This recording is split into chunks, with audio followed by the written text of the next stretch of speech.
Hello and welcome to Beyond Boundaries, a talk show that brings you the insightful and inspiring journey of leaders who are changing the landscape of education in India. I'm your host, Abhishek Bhardwaj, and this show is brought to you by Silverzone Foundation. Today, I have a very special guest with me.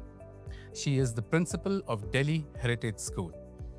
With an incredible experience of over 28 years in education, she has been the guiding light for countless students, helping shape young minds into confident, future ready learners. She is a true visionary leader, deeply respected for her strong commitment to academic excellence, holistic development, and emotional well being of students. Her outstanding work has earned her several prestigious awards, including Best Principal Award, Global Principal Award, Savitribai Phule Award.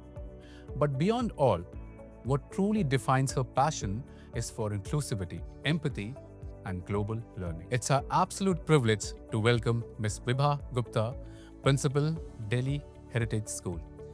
Very welcome, ma'am. Thank you so much, Abhishek. And thank you for such a long introduction also. It's always a pleasure to bring out and meet principals who have been a beacon of inspiration to everyone. Pleasure talking to you. So, ma'am, let's begin where the story starts, the good old days, right? What inspired you to choose education, and how it became a career trajectory for you? You would be surprised to know I never chose this career voluntarily. My education from Delhi University, I did English honors from Ramjas College. Thereafter, I went for a diploma in business management, as I belong to a family of chartered accountants, and there is no teacher in the whole family, the entire extended family also. But as it is said, man proposes and God disposes. So I just applied. I was in Bhopal and nothing to do. So I applied to a school, Carmel Convent, one of the very best schools there. And I got accepted for the teacher of class 1. And that classroom experience was so enriching. It was so enjoyable, I would say. That time I wouldn't even know. I was so young. I wouldn't even know enriching. But it was enjoyable. I really enjoyed my stint teaching those little girls of class 1. It was an all-girls school. So I think that's how it started. And then I seriously started thinking about pursuing it further, and education followed, training followed. I was an untrained teacher at that time, but very fortunate to have mentors who really helped guide me. And then the journey began. That's the first step. Okay. So you were kind of going with the flow, just enjoying the moment. Correct. I was going with the flow, and I also got a lot of opportunities right from the beginning of my career. Small things like getting to judge an inter-house competition. It would elate me, and I was so excited that, I've given something worthwhile to do. And eventually an inter-school competition. And those were small rewards actually that egged me on, to pursue this career. But I'm glad I did that. Here I am, and I'm very glad that I took that first step, and maybe that was the calling. Oh yeah, I could see that spark from your eyes right now when you go back. You're talking so passionately about those days. And I still remember those days, but they were such happy days, and each day was a learning. Each day was a new day. Just to tell you one episode, when I started teaching those class 1 children, they also, in their kindergarten, their school timing was till 1 p.m. And when they come to class 1, it was till 2:15. So what happened my first day at school, I had no clue how to handle them at all. And at 1, the bell rang, and the girls, all girls school, they would hang their bags and they started rushing out of the class. And I had to really stop them at those times, So those small things, when I see my teachers these days, when they are freshers, I remember my days and I say, it's all right, they will go far. So, what would be the most defining moment that you still carry with you? Lots of places, lots of I would say opportunities that came my way. This journey has been really long, like you mentioned, more than 28 years now. And 3 places I've taught. The Carmel Convent was a very enriching experience. Then I shifted to Delhi, and very first interview I gave when I got accepted at Sachdeva Public School, Pitampura. That was like my exposure to a co-educational school, teaching a little senior classes, I would say class 7, 8.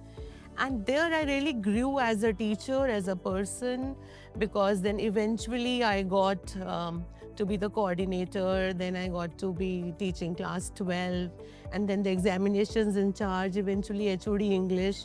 Okay. So things kept coming my way. I don't know why, what happened, and how that is a mystery still for me to date. But whatever came my way, the only thing that put me to task was, let me do it. Whatever came, though I was maybe many things came for the first time, but this opportunity to come to this school as head of school, as founder principal, as the first admission through my hand, the first appointment of teachers, it was a defining moment because it was too new for me. Though I had been examinations in charge, HOD English, but I had no administrative experience. School is not just academics. That's very. It is a lot of admin work as well, which I had no exposure to.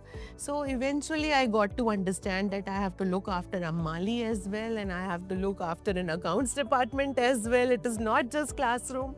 So that was a defining moment, and I think I am very, very glad, and my gratitude to God for this opportunity that I got. As a person, I grew. So, I mean, I think that is how one's journey should be. Whatever is coming your way. It's a very good mantra that I abide by. If you say you can't, you're right. If you say you can, you might. So you never know what opportunity or what next door might open from that particular opportunity. Correct. And once you say you can, I think you should get that support from your environment as well, like your seniors. That matters the most. Their trust on you, and that is very important, and which I have been very fortunate I've got. Then your support from the faculty, from the students, parents. So all those things also matter. It is a collective effort. I wouldn't say the success is only one person, one man show. So, ma'am, you started your journey as a classroom teacher. How has that experience influenced the way you lead a school today? I would say that is the main thing. The classroom teacher taught me so many things. Just to give you an example, we would know how to deal with various students, then deal with parents, their expectations from the school, from the teacher. All that came through the classroom. We would know to deal with various kind of children, their problems, not just cognitive or intellect, but also emotional, physical. So I think that exposure is what makes me what I am today. I use that experience even today when I deal as a principal with the children. I'm the teacher first and principal later. You are a teacher, you would think like a teacher at that time. And sometimes, also because I've spent my life in staff rooms. So I've gone through the staff room politics, the staff room culture as well. So that exposure equips me with that, insight on the people skill, I can say. That got developed, through classrooms. Okay. So, ma'am, you have such a long journey. And speaking about the environment and supportiveness from everyone, have you seen this culture in terms of staff room environment change from the time you started? And now, when you are in a leading position, do you still see there are certain changes, or do you still feel that humans are the same? You're right, humans are the same, but environment changes, times change, lots of technology has gotten now. Those were the days we used to make question papers by hand, and the result sheets used to be those big result sheets, and we used to calculate 10%, 20%. Those results were made and by report cards by hand, no chance for an error. These are the days of apps and typing and the service providers and ERP. And now with AI booming, you just have to write in a prompt and everything is done for correct, you. and it's not even typing on the phone, or now it is just holding it the other voice. So lots have changed, correct, and the challenges change accordingly. Those were the times we used to write ourselves. Now I ask a teacher to frame a circular, she will come back in 5 minutes because ChatGPT does that for her. So how to put in that human element, our specific element. So now the handling is different. We need to now read it, change it according to our needs, and the emotional connect has to be put in now consciously. which used to be done earlier ourselves, and now it's machine writing things for us. So yes, staff from culture also has come a long way. So have the students, so have the parents. So everything has changed over years, and handling changes. One has to adapt to times. That's true. There's One no has to other way. adapt. In order to stay relevant, you have to adapt. True. So let's talk about the school vision now. Right. So when you say holistic development, what does that truly mean to you? And in today's education ecosystem and environment? Very important term, and part of our vision at Delhi Heritage School. This is our core values. It is inherent in our core values. When I say holistic, see, if I look back to my childhood days, marks were very important. The parents used to find, okay, you got 72%, fine. The other child has got 82, the neighborhood child or somebody. But these days, the parents' expectations also have changed. The schools also have changed. Marks are important, but so are other skills. These days, earlier, the professions were just engineering or a medical profession or a profession as a chartered accountant or something. But now, children are allowed to be singers, players, sportsmen. They're allowed to pursue And they're also their- getting that kind of support as well. from parents as well. Even the parents know. I have a student in my school, he's passed out and he's a very promising cricketer. One day I hope to see him in the IPL or someplace. The father would come to me right from his childhood, like class 5, 6, and he would say, "Ma'am, pass हो जाएगा English और maths में, उतना करवा दीजिए, बाकी मैं cricket में निकालना है इसको." So now the parents' expectations also have changed. So accordingly, holistic development, coming back to your question, is in every aspect.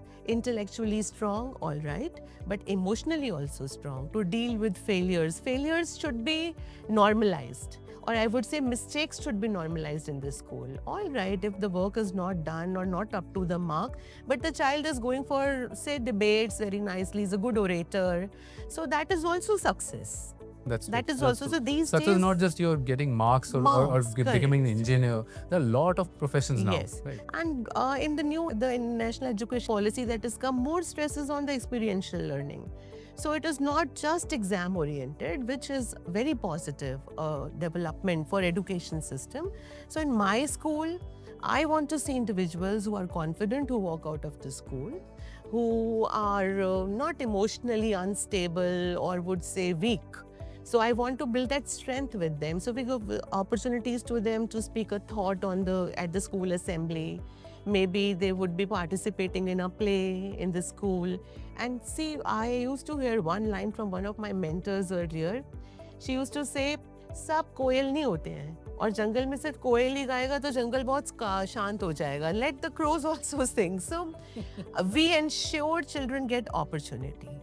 What they pursue later, it's all right. So by holistic, I mean everybody gets to do almost everything while they're in school. So for this are there any certain kind of clubs that you have introduced, or is it in the developmental stages at the moment? Yes, we have lots of clubs. We have an eco club, we have the English literary club, we would have a maths club, we would have a sculpture club, and also connoisseurs.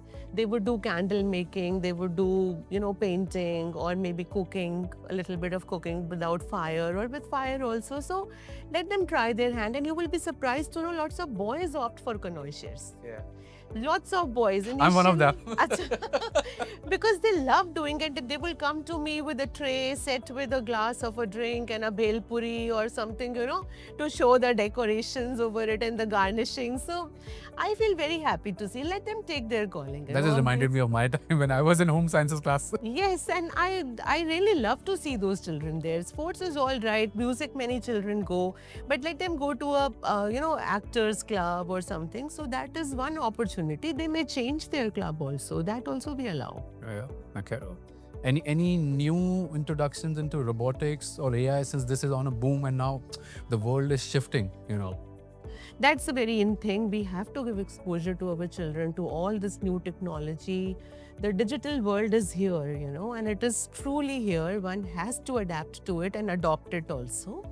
So yes, the robotics is a part of the curriculum. Like we have yoga or aerobics, similarly robotics, skills are a part of curriculum. So what we are planning this year, because skill education started this year in a big way. So first of all, we have been doing renovating a skills lab for our children, and two of the classes are planning a rooftop garden. So that's the space I'll be giving them, and they'll plan a layout, plan the kind of plants, a kitchen garden at the rooftop. So skill we are giving them exposure to. Robotics is yes a part of the curriculum. ICT has always been a part of the curriculum. So exposure to everything is given in the school. That is mandatory, and then they take their call. And some children pursue something further, and some want to do academics. All are all right with us. So at Delhi Heritage School, it's not just about the marks or about, getting into a profession as an engineer or a doctor or an entrepreneur. It's about, getting that particular safe zone for students to explore what they want to do, be it singing, art, dance, cooking. Correct. So, ma'am, as we were talking about technology, let's pick that topic out of the basket, right? So, technology is changing education rapidly. So, how has Delhi Heritage School adapted to this change? And you mentioned your core values. So, are you you mentioned adapting and adopting.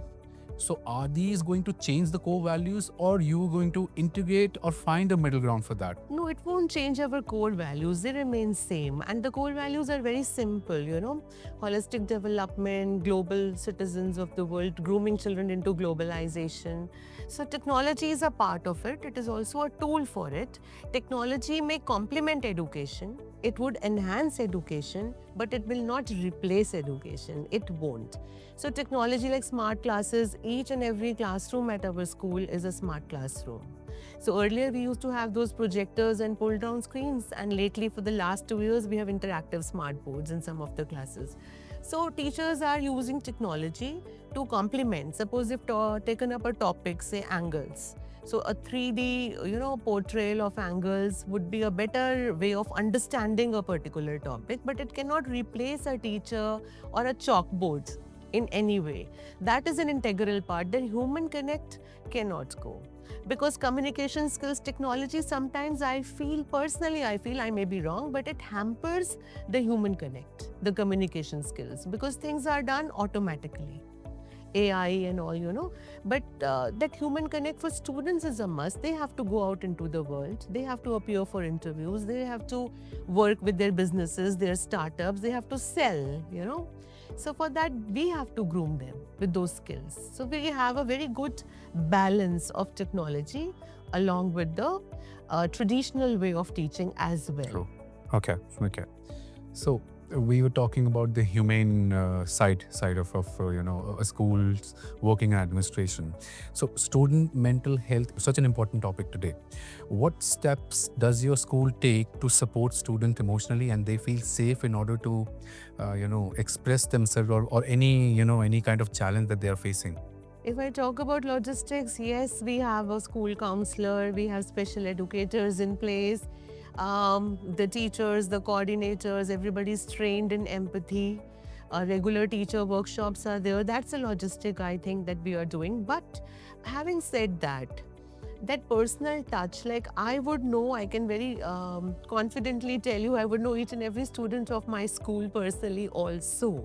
So I feel that yes, teachers are doing their needful, but that everybody together have to identify if there is a problem. For that, we should have a vision, an eye to judge and see, and then deal with each child as individual. It cannot be a counseling session we have done or a workshop we have done. Our entire class is sitting and somebody comes and tells them how to behave and goes. That is a very impersonal way of taking it up. So the personal way is that we handle with children. I would like, if you have time, there would be students who sometimes, one of the student I can say was very willful. Every time he did something mischievous, the teacher would take it up and he would say, now you see a changed person from now on. I wouldn't take the name. He would take his name and he would say, you will see a new person.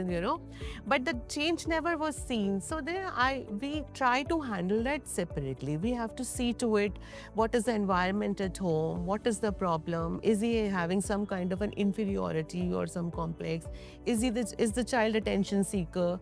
So for the mental health and emotional well-being, one-on-one connect along with, yes, regular workshops, school counselors, everything is there.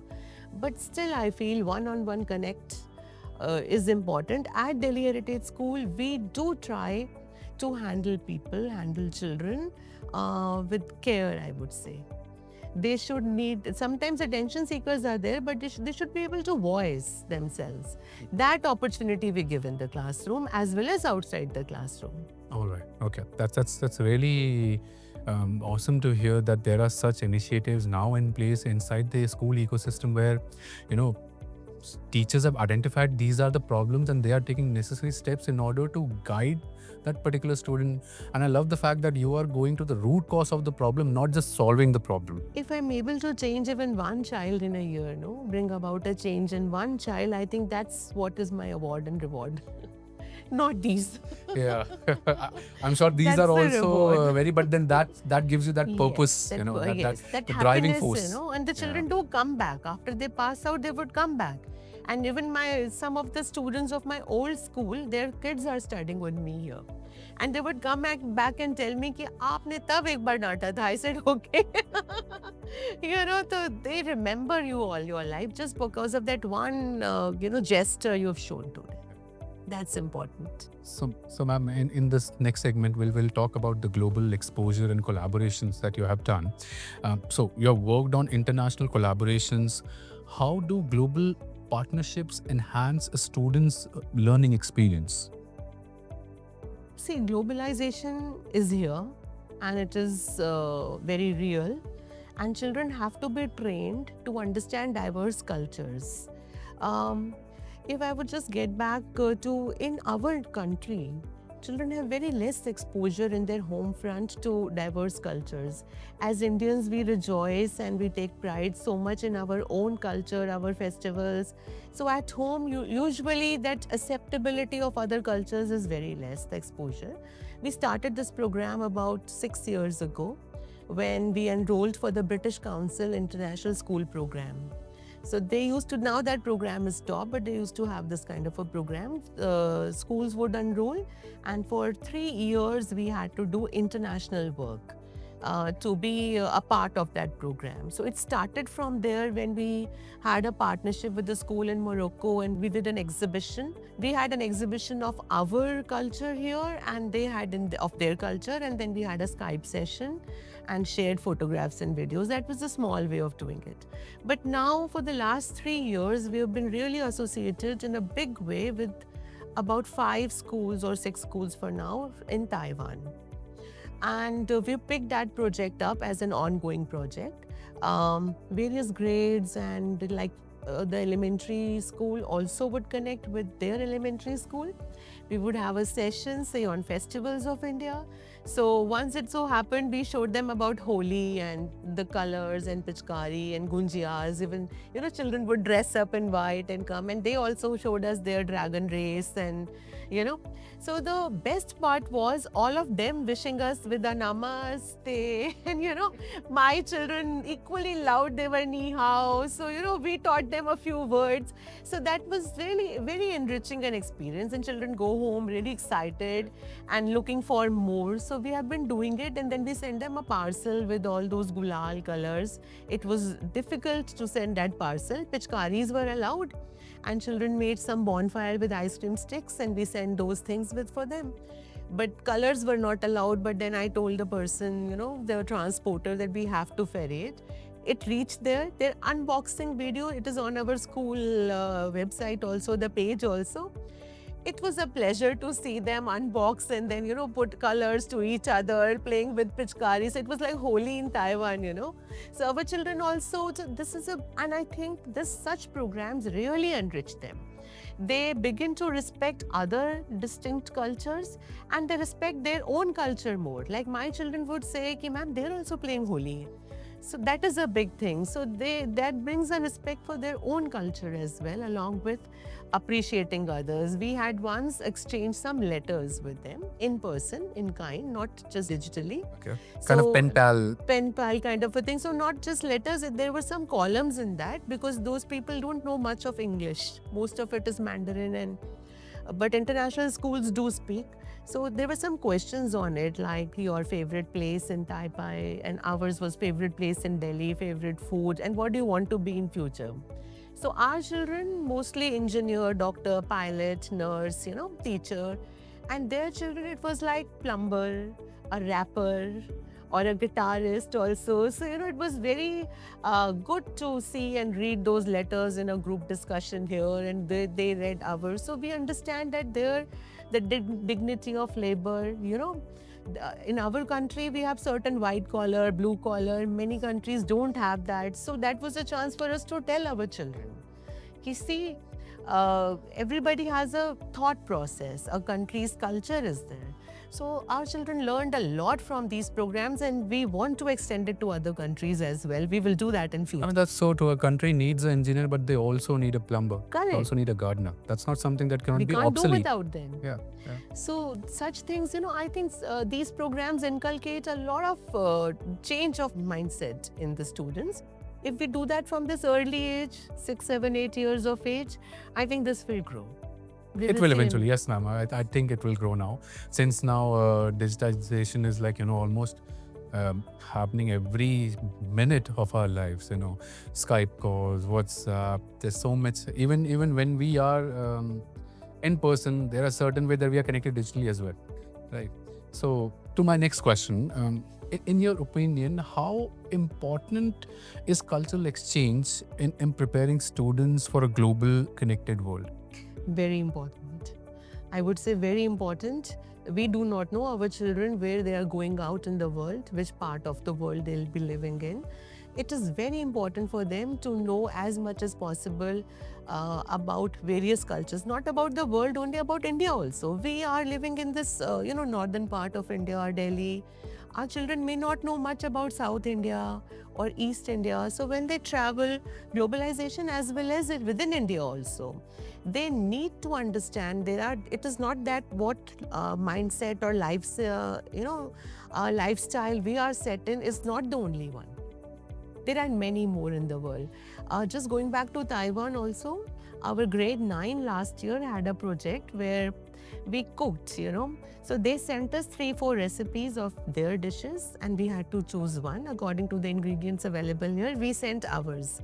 So they had to cook Indian food and we had to cook Taiwanese food and children had to do that. So we selected one and then boba tea and they selected a kheer and a paneer, shahi paneer. So we guided them. You go to an Indian store and you will get flatbreads there. My children went to a department store here with the teacher to buy ingredients first. They didn't know what is bok chow.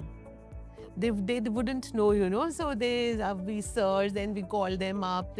We knew it's available on Blinkit also, but children wouldn't know.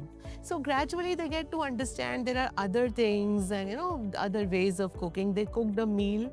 Then we had a Skype session. They did a prayer before their meal and we said a prayer and then we ate together, It was really good and very challenging for us because they serve midday meal in their schools. But our public schools and my school, we don't have a system of that. So we didn't have those trolleys, we didn't have those big utensils. So children organized things, and served. So it was a learning. I think it is very important to train children consciously into various cultures and systems. True. So now in this segment, let's talk about reflection and leadership and awards. I'm sure there are a lot of them, but let's take one story at a time. You have received like several prestigious awards. What keeps you motivated to continue striving for excellence? I wouldn't say these awards don't motivate. Yes, they do motivate. One, everybody looks for motivation. When I say we provide motivation to children or teachers, then I also need that, all right. But the biggest motivation, like I just told you, is my children. When these awards come, okay, fine. But when I see my children do well, in life, in school, in academics, in other parts, other things, other streams, that is the biggest motivation. Awards are, yes, on the side. I think they follow. And how do you encourage your teachers to strive for excellence? That is very important. Teachers have to be motivated and kept motivated. And for that, yes, regular workshops are there, training programs are there. Then the CBSE also conducts so many capacity building programs. The subject training has to be there. But more importantly, training in developing children in other ways, not just academics. It is mostly teachers need to be trained emotionally as well. They need to be kept on a high, for anything, because for teachers also it's race against time these days. We say digitalization has come, technology has come, but the workload hasn't reduced. The workload is still there. In fact, it's even more because more subjects seeping in and more expectations from the parents as well, expectations from the management as well. So teachers need to be motivated. We train each other in one way. That is one system I have devised in my school. We have lots of demo classes. Like in the vacation this last week, teachers are reporting to school. So we learn from each other's best practices as well. Otherwise, what reference do they have? There may be a workshop like we are associated with Isha Foundation of Sadhguru. They would come for a Miracle of Mind workshop or a yoga workshop, or we are associated with the Brahma Kumaris. So Didis would come for a meditation. That is all right. That's good, and that is a part of the school curriculum. Apart from that, a teacher may take a demo class in English and others are listening to her. So we learn from her best practices, the voice modulation, a little bit of enactment in the class while teaching. So teacher training is an integral part. We take it up very regularly in our school in any which way. Okay. And in terms of, we're talking about motivating and encouraging teachers, do you believe academics is one side? What about co-curricular activities like Olympiads? Like, do you believe they help, or is it just kind of one more add-on for a student in order to, justify if they are doing well in academics? It definitely helps.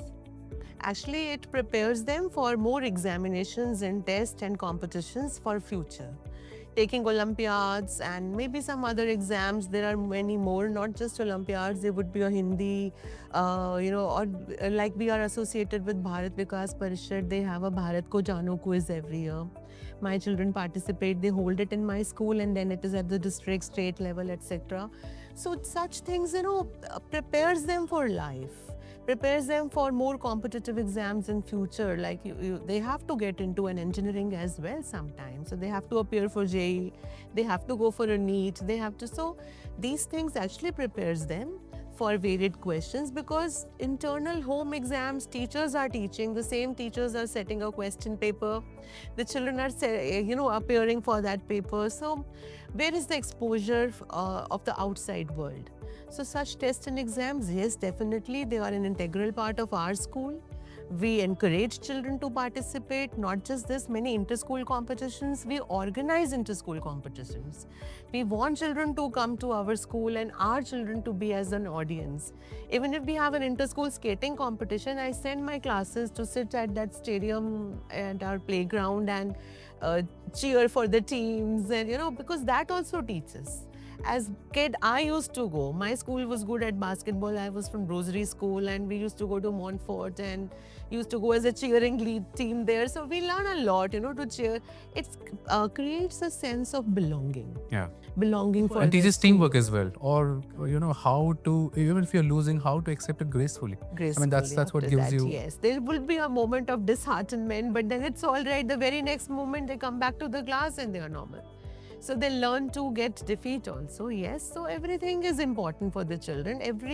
All this is learning. Learning is not just textbooks.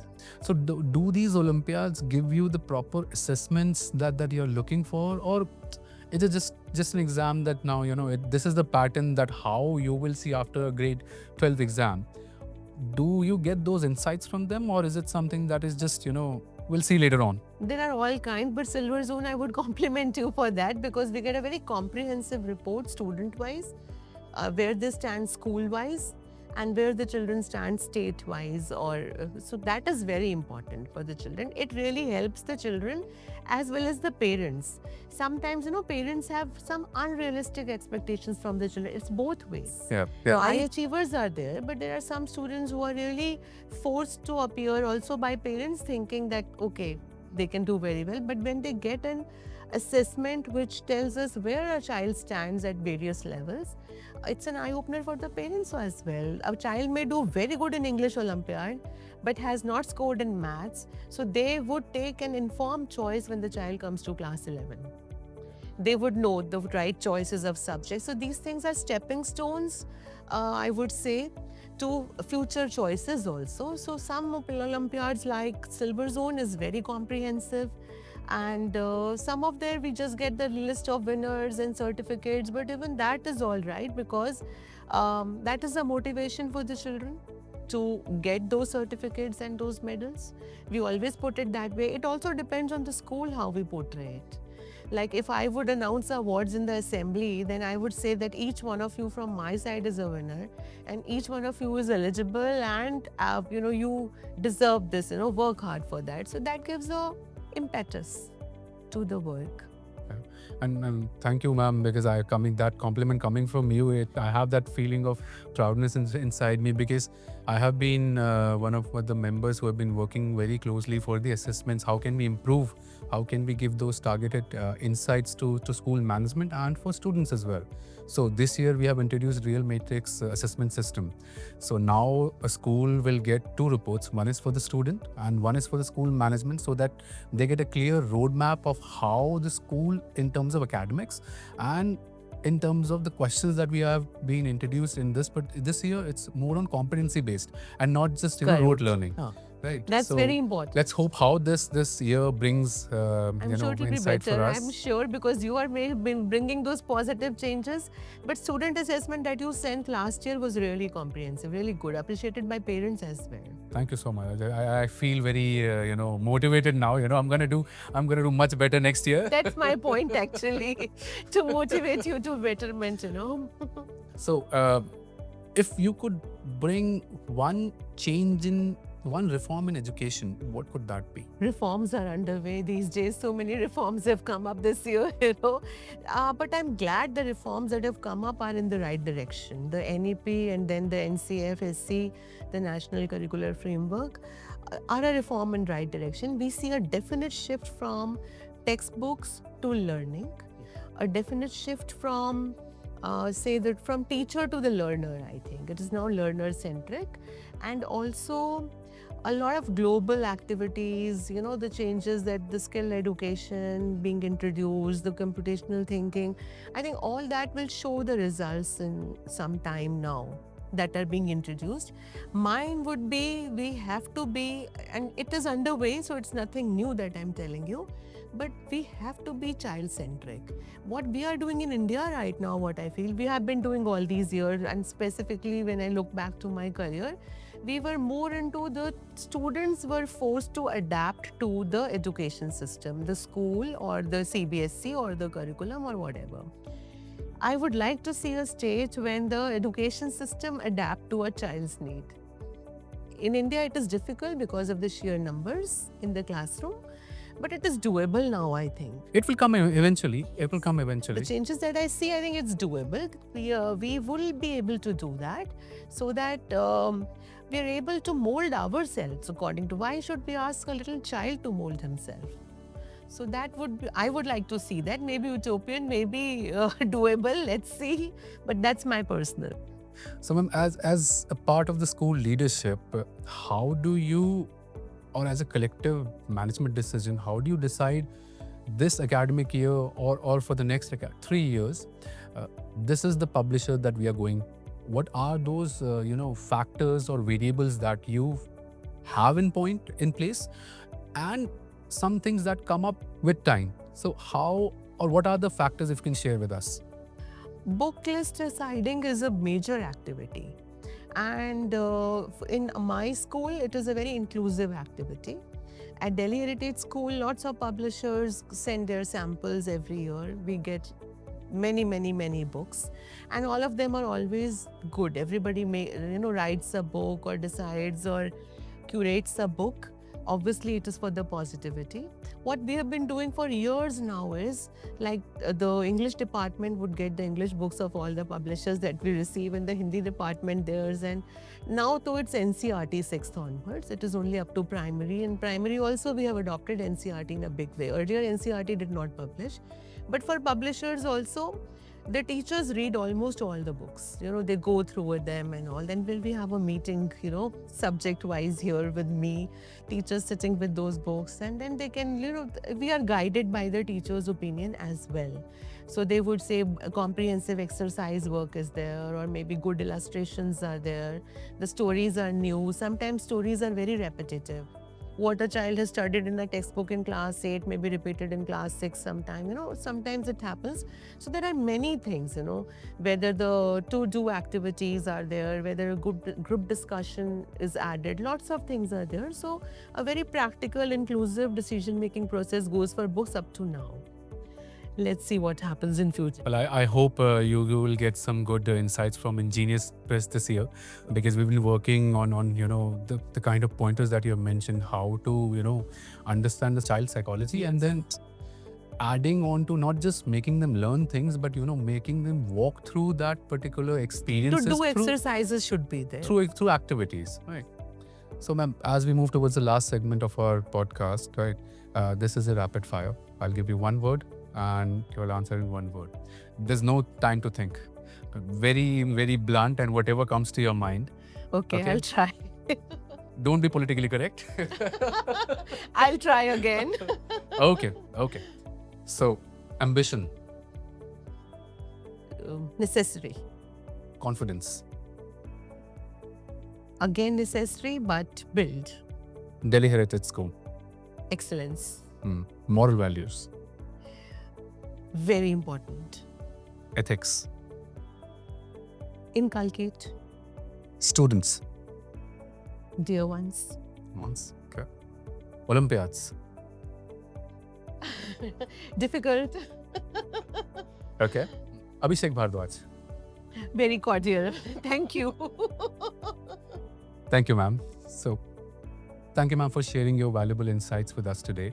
It was a very enriching experience for us and for our viewers as well, I'm sure. Your unwavering dedication to education, holistic student development, teacher encouragement has continued to serve as a powerful beacon of light in education in India. We would like to thank you, your staff, to make this discussion possible with us today. And we wish you a continued success in years to come in shaping the leaders of tomorrow. Thank you once again, ma'am, for being with us at Beyond Boundaries. Until next time. Thank you so much, Abhishek, for taking out time for this chat with you. And I feel enriched today. I've also learned a lot from you. Thank you so much. And you're a very good, I would say, quiz master. Pleasure is all mine. Thank you, ma'am. Thank you.